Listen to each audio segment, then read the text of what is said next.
I'm Megan. I'm Colin. And this is Pet Sitter Confessional, an open and honest discussion about life as a pet sitter. Hello there. Welcome to episode 300. Hello. You have made it. We have made it. To 300. We have all made it. If this is your first time listening, welcome. Thank you for listening. And if you have listened to any of the other 299 episodes, we are so appreciative. Thank you very much. You have listened to a grand total of 219 hours of content. Assuming you have listened from episode 1. All the way up until last episode. That's a lot. Yeah.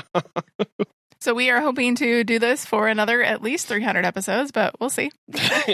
We're very excited, and we're very thankful for all of the people who have supported us, including our wonderful and amazing Patreons who every month support us financially. They get to go to monthly Zoom meetups, and they get to help contribute to the show in other ways as well. And so if you want to learn more about what that is and how to start getting involved that way, please go to petsitterconfessional.com/support. And we also want to thank today's sponsor, Pet Sitters Associates. It has been a lot of episodes and a lot of hours, and we are so thankful for all of that. So if this is your first time listening, again, welcome. I'm Colin. Megan is my wife. We run and operate our own pet sitting and dog walking company here in Missouri. We've been doing this for over 10 years at this point. And very recently, we made the dive into staff and employees, and that has been a whole new thing for us. It's been great, though. It has been amazing. We've been extremely blessed by that.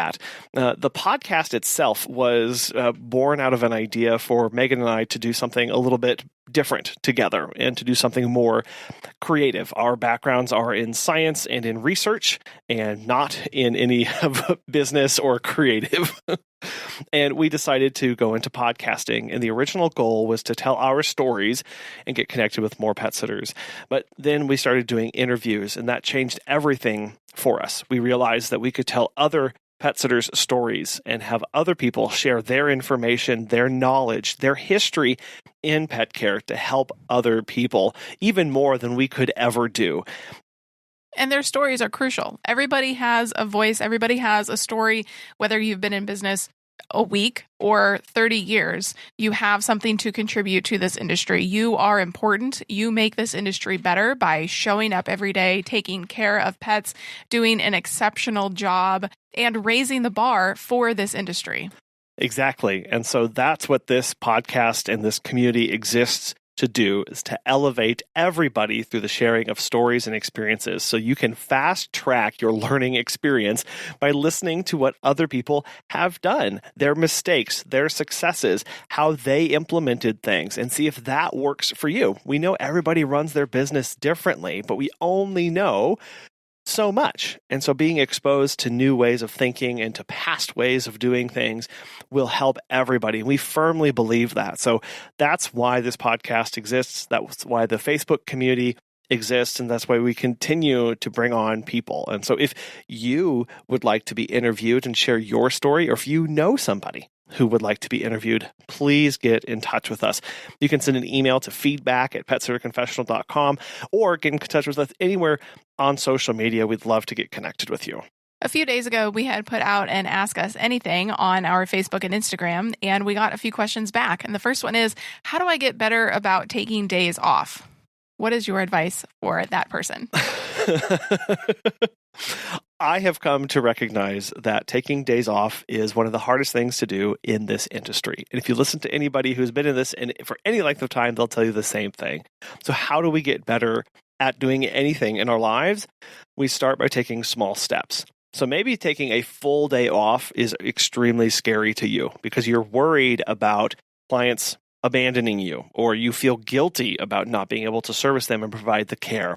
So start by taking off an afternoon. Start by taking off a morning or a lunch. Start by taking off a little bit of time. And what's really important and critical to make these work is you have to start preparing for that time doing nothing. If we just take you right now and pluck you out of your busy, hectic, insane schedule and set you down on a beach with waves in the background and a book in your hand, you'd probably go insane thinking about all of the things that you still have to do. So putting in prep work, setting in calendar reminders, setting in auto reply messages, turning on do not disturb, and start clearing your plate leading up to that time that you're going to have off, so you don't have that guilt, so you don't have those expectations that you place on yourself, so you can actually enjoy it. And then you can start building up and lengthening that time that you have that you're taking off. I was going to say something similar, is basically plan. So you know months in advance that you're going to be taking days off. So let's say you want to take your Thanksgiving earlier in November because you'll be working during the actual Thanksgiving. So you want to set off the first weekend in November. You want to take that time off. Okay, we'll start letting your clients know now through email, newsletters, social media, however you let your clients know, text message, whatever it is that you do to let your clients know about important reminders or changes in your business. That is what you need to be doing right now, months in advance. As soon as you know days you're going to be taking off, you need to let them know, because we thought today would be a very relaxing day, but it turns out somebody actually wanted to book with us last minute. Surprise. Yeah. So if you don't set aside time, people are going to book you. This is a 365-day a year, 24/7 business. If you let it be. Exactly. That is so crucial. It's only if you let it be. This business will consume all of your time. And so if you don't plan, if you don't set that time and start telling people, your time will be taken from you. And that's one of the most helpless feelings that you can have as a business owner, is when your time is no longer your own. So reclaim that and block out that time. I see a lot of people who have really good ideas. They say, I take 2 days off every month, just blanket. Or I take a weekend off every month. Yeah, however you want to structure that. But if you are looking at your calendar thinking, oh my gosh, it's been since March since I've had a day off, or maybe it was before Christmas since I've had a day off, you have to block that time off and not feel guilty. We absolve you of any guilt or any feelings that you have, to allow that time for yourself to rejuvenate and feed back into you. The next question was a little bit of a personal one. It was, how do you achieve your monthly money goals? This one is tough. Previously, when I had a full-time job that wasn't the business, this was pretty easy to do. Income was very predictable. We had my income from my job, and then we had this business running on the side, and we could project a little bit going forward. Now that we're solo and we're doing our own thing, having a predictable income is basically non-existent. There are highs, there are lows, there are cancellations, there's last minutes. It can be more difficult to understand exactly what's coming in that month. So here's what we do. We set a budget, and the budget is set on what we need to spend to keep our lives running. Yeah, our needs, insurance, food, mortgage. All that good stuff, the needs. And then we know we can project out, we can market, we can have known income of bookings that go further out in advance. And this is why we personally like it when people book further and further out with us, because we know predictably what's going to come in. Well, and this is even easier if you have a subscription model. If clients are booking you every single week, and you know, I've got 15 dog walks this week and 15 dog walks next week because they're the same clients on a rotating schedule, then you know you have predictable income there. Now, what happens when you fall short for a month? This is why part of your budget has to include setting some money aside to level off the playing field for your budget, for your finances of, okay, this month is really, really good. That means I need to sock away a good chunk of that, maybe even more than I normally would, to fill in the gaps for the more lean months, because we know that those are going to come. And then we don't have to stress and strain and fear whenever things get a little tight, because we have that savings, we have that emergency fund that we can dip into, that we can pull from to get us through that month. So how do we achieve our monthly goals? It's twofold. It's one, controlling expenses so that we aren't having to spend a lot of money, and we know that the business doesn't have to operate at an insane level to feed a lifestyle that we're not living. And then secondly, we do a lot to drive the business and to get in front of people and stay top of mind through not just emails, but a lot of interaction on Facebook, not just in our own Facebook group, but also on community groups as well. And then interacting with a bunch of people on the ground level, going boots on the ground, knocking on doors, saying hi to people in other businesses to build partnerships with them as well and start driving that referral network back to us. Well, and if you would like to learn more about budgeting for your pet business, we just did an episode all about that in episode 294. Which will be a link in the show notes and on our website too. Colin just talked about personal money goals, but if you're talking about business money goals, I don't feel like we really have that. Like we're not waiting, on the 10th of the month, we go, we want to make X number this month. So we really have to hit the ground and, Yeah, we don't sit there and go, okay, how am I going to make $10,000 this month? How is the business going to make $15,000 this month? How do I get from 15 to 20? That's not really in our mindset, and we don't really focus on that part of it. Now, if you have those goals, I think those can be good metrics for you to see 30,000 foot view. How is the business doing? But that is important, though, the month over month total for your business, and then looking at it over the course of an entire year, you will see ebbs and flows. And that is important for knowing, okay, August, the fair comes in, that'll be a little bit bigger of a month because I get all of those fair people. But, October, when nobody's really traveling, that will be a little bit leaner of a month. So it is important to look at your finances and look at what you are making every month. But in terms of, we have to hit X amount every month, we don't really do that. No. And again, it's important to understand how your business, which is kind of like a living and breathing organism, is alive and how it operates and what's happening to it. That top line income number is great to start getting some vitals from that.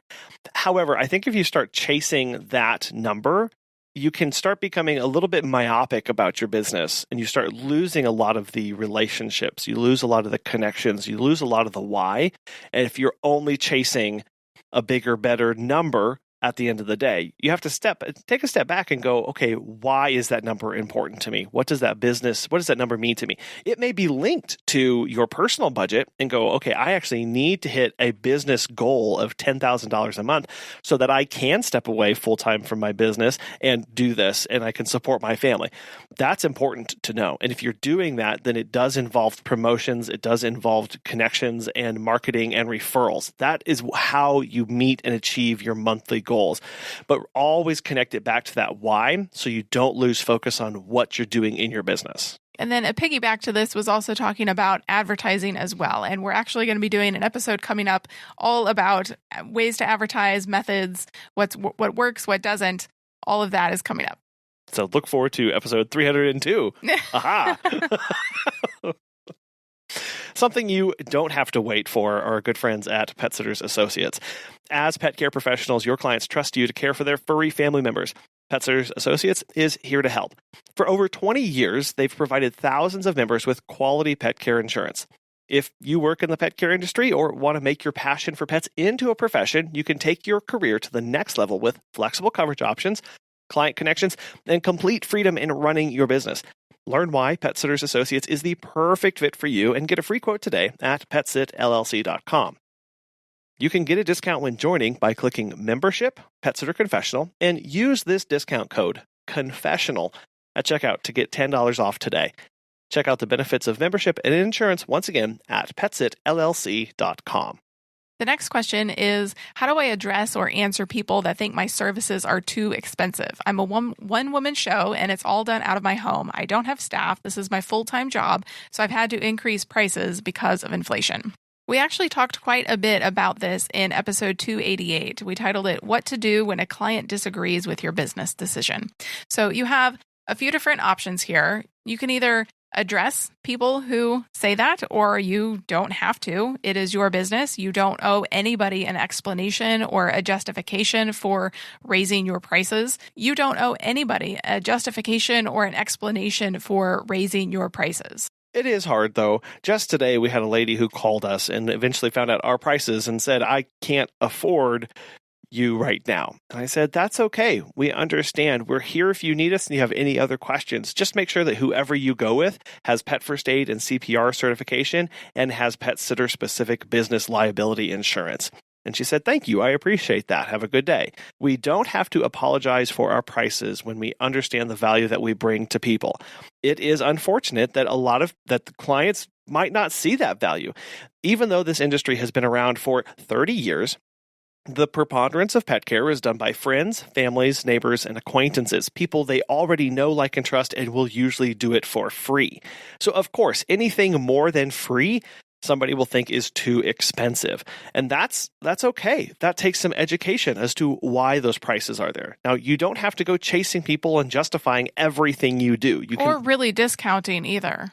Don't discount. It could have been so easy for me to go, oh, I'm sorry, that's too expensive. What would you like to pay? Or what if I gave you 20% off? We could have done that. But honestly, that's going to end up, I know that over the next 3 months, if she continues to book us, I'm going to be more and more embittered that she is costing me money, or I'm not getting that and she's taking up space in my schedule and I'm not making money off of that. You have to weigh the pros and cons of this. And what that means is understanding what makes you you. Why are you so beneficial to people? You know that, and we understand that you have that. And you don't have to justify your prices to people. You can stand firm in that and know you are who you are, and you have those prices because they reflect your professionalism, your training, your background, your expertise, your dedication.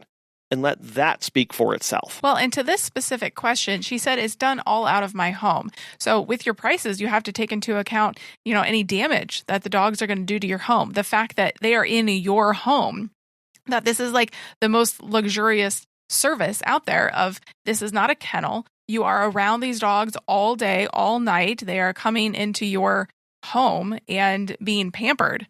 So your prices are absolutely what they should be. If not, you need to be raising your prices. They should probably be more than what they are, given what that is. But it is hard because the people say, oh, those are too expensive. What they're actually saying is that's too costly for me right now. Your services aren't too expensive. They're exactly how much they need to be. Expensive versus costly are very different terms, and unfortunately, people don't use them correctly. Expensive is putting in some perspective there. It's putting in some quality, it's adding some quality aspect to this. They're basically saying, I don't think your quality matches the price. Costly is just pure dollar to dollar. There's no quality perspective from that. When people say it's too expensive, what they're actually generally saying is it's too costly for me. I cannot afford that. It's not a judgment against you. It's just their personal perspective on what their budget is. Well, and they may genuinely want to use you. They may see your Facebook and social media and think, oh, I would love to have this person care for my pet, but I just cannot financially make it work. Yes. So it's a lot of times it's not personal. We build it up in our heads of, especially when we're raising prices. Oh my gosh, everybody's going to leave me. What am I going to do? There's not going to be any business left for me. But you have to realize that it's not personal, it's business, and they may want to go with you, but just can't. And our last question is about a dog bite situation. So she said, today I was walking a dog for the first time. I'd done a meet and greet and a drop-in before, but this was my first time out of the house. And this dog bit me a couple times on my arms and hands until I bled, and I was left bruised and sore all over. She was a puppy, but a big one, and she seemed to be wanting to play, but was fixated on my arms and wouldn't stop biting me. It ended up in tears and embarrassment for me not being able to control the dog. What would you do in this situation? I was told by another sitter to have toys on me so that I can deflect the biting. Well, first, that doesn't sound like a very great scenario. I'm sorry that the dog biting you and scratching you. I do know that a lot of pet sitters will wear long sleeves around puppies because their claws are really sharp, their teeth are really bitey. And long pants for when they jump up on you as well. Yes, that too. Yep. It can be tough, and it is very emotional whenever you expect a visit to go one way and it doesn't go that way, and it goes downhill very quickly, which it sounds like this one did as well, especially being surprised, having been in other situations with the dog, and is perfectly fine. If you're out on a leash, I would first ask some questions of, what are this dog's leash manners? And if it is in a biting puppy phase, leash training is very hard in trying to distract that dog. Definitely having toys on hand or throwing treats on the ground anytime it jumps up as a way to distract and deflect is going to help you in those situations. And then if you feel like you are overwhelmed and out of your depth in this, bring in and partner with a dog and puppy specific trainer to bring them into the situation and bring them into the fold so that you can provide additional resources to that pet owner.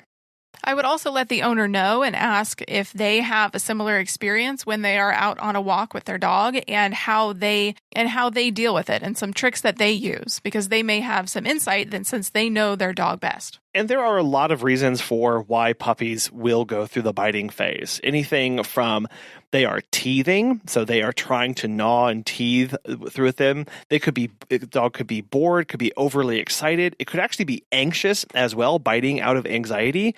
And then they're looking to be socialized. And our favorite, as I mentioned earlier with the toy, is to redirect that behavior onto something else. Obviously, there are biological and psychological needs that need to be met by biting, especially if it's going through teething or anxiety. So redirecting them onto things that they can bite, that they can chew on and gnaw on, saying no hands, and then offering that toy, offering that rope, offering them something else so that they can redirect that energy and anxiety onto that away from your hands and your arms. I wanted to end the episode by talking about the biggest lesson that you have learned and I have learned over the past 300 episodes. What is it? Does it have to be just one or can it be two? It can be two. Okay, good, because I have two. I'll give you some grace here. Thank you so much. My first one, the one that I have learned over the last 300 episodes, and this has really come from talking to more and more people, has been the importance of sticking to your guns. Sticking to your boundaries and your policies and procedures. First, you have to have those in place, and then you have to stick for them. But that is so critical for longevity and in this industry because, as we mentioned, this will consume all of your life. And unless you set those in, you won't have anything left for you or the people around you at the end of the day. So sticking to what you say, making your yes be yes and your no be no. And then my second biggest takeaway from the past 300 episodes is the importance of learning from others. And that when you're connected with a broader community, you improve. I see that in ourselves over the past, we progressed so much over the, before we started the podcast, and then now running the podcast and interacting with a broader community of pet sitters. I know it's made me better personally and see things in a lot more different light than I would have, in a lot more different perspectives too. Now, what is your biggest takeaway? Or do you have two? No, I have one lesson really that I have learned, and it's something that really can apply to every area of life, but it is particularly important when you are an entrepreneur, and it is to not compare yourselves to others. When you hear these stories from other pet sitters, especially ones that have been in the business 20, 30 years, and you go, wow, like that, their business is amazing. They have so many staff. They're able to really step out of their business. They, have this luxurious life or whatever it is. You look on their social media and it's amazing and you want to emulate that. And maybe sometimes you find yourself getting a little bit jealous of other pet businesses, but looking inward instead of looking outward and comparing yourself to others is very, very important because no one runs the business like you do. You are unique. You are awesome. You provide excellent pet care and excellent service to your customers. Nobody else has clients like you do. Nobody else runs the business like you do. So it's important to not compare. It's important to, yes, we can look to other pet sitting businesses and see how they are doing things and how we want to do things in our own business. So it's important to not compare somebody else's middle or ending to your beginning. Everybody is at a different stage in their business, and everybody has a different purpose and goal for their business. Like we always say, you do you, boo. And with that, we will wrap up our 300th episode. Thank you so much for listening. Thank you for sharing these episodes. Our goal is to bring together as many pet sitters as possible to share stories, to form this awesome community and further the industry, make it better. And we do these Ask Us Anything episodes periodically, but if you have questions at any time, please feel free to reach out. We're everywhere on social media, our website, petsitterconfessional.com. There are also a bunch of resources on there as well. If you ever need information on software to use or gear, business insurance, any topic basically for a pet sitter is covered on there. petsitterconfessional.com/resources. Thank you also to our Patreon members and Pet Sitters Associates. Bye. Bye.